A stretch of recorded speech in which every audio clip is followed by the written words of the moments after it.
C'est pas drôle d'être malade. Et cela arrive. En France, tout au long de l'année 2010, 11 millions de personnes, soit 17% de la population, ont été hospitalisées pour des séjours courts. Parmi elles, plus d'1 million sont des enfants. C'est pas toujours facile d'être à l'hôpital. La durée du séjour n'excède généralement pas plus de 7 jours, et entre 4 et 6 jours en pédiatrie générale. Mais 4 à 6 jours, c'est long pour un enfant.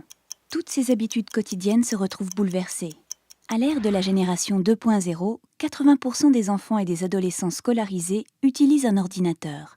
Ils passent plus de temps dessus que devant la télé. Près de 20% des moins de 13 ans ont un compte sur un réseau social et 48% des enfants de 8 à 17 ans y sont connectés. Or, à l'hôpital, l'ensemble des ordinateurs mis à disposition dans les hôpitaux par les différentes associations ne couvre que 1/10 de la demande et du besoin réel. Le passage à l'hôpital est donc vécu souvent comme une rupture sociale et affective très forte, surtout pour les petits. L'enfant est souvent triste, angoissé, démotivé. Ces périodes parfois à répétition marquent autant d'absences à l'école.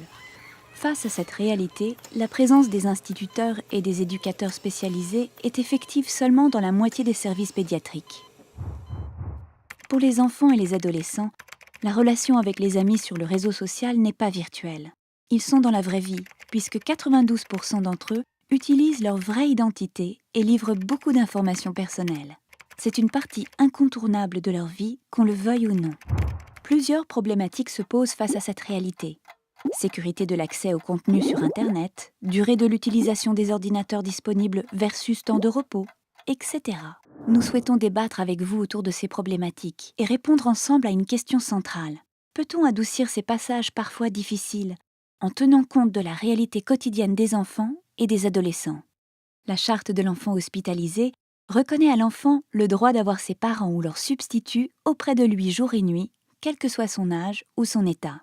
Aux yeux de la loi, l'hôpital doit fournir aux enfants un environnement correspondant à leurs besoins physiques, affectifs et éducatifs, tant sur le plan de l'équipement que du personnel et de la sécurité.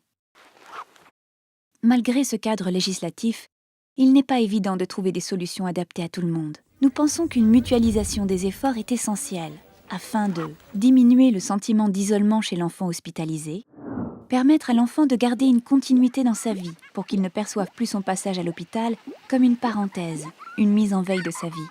Autour de ces questions, des solutions existent déjà. Vos solutions, nos solutions. Il existe plusieurs initiatives partout en France qui font avancer cette problématique. Nous entamons un tour en Aquitaine pour mutualiser, échanger et partager nos expériences. Créons ensemble une communauté de pratiques et un temps de collaboration dans l'intérêt de nos enfants.